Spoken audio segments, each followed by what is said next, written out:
Welcome to Kenton Teaches. Enjoy the video. You begin by collecting what you already know about Mother Isaac.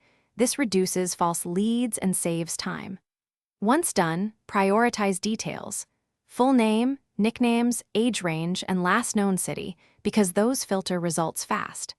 Start searching social profiles first, then pivot to local news and public records for confirmation. This order balances speed with reliability. Make sure to note dates and variations in spelling as you go. Those small differences explain why a correct record might not show up immediately. Now you dig deeper using advanced search operators to narrow results quickly. For example, quote exact names and exclude unrelated terms. Then, make systematic checks of 3 record types: voter registries, property records, and local obituaries, because they offer official corroboration.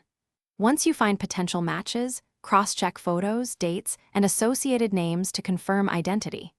If multiple candidates remain, trace shared connections and recent activity to distinguish the correct Mother Isaac from others. To finish, assemble your 3 strongest matches into a concise report that lists sources and your confidence level for each. This helps you act with clarity.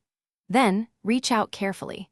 Craft a polite, concise message that includes identifying details and your reason for contacting them. If you still cannot find Mother Isaac, escalate.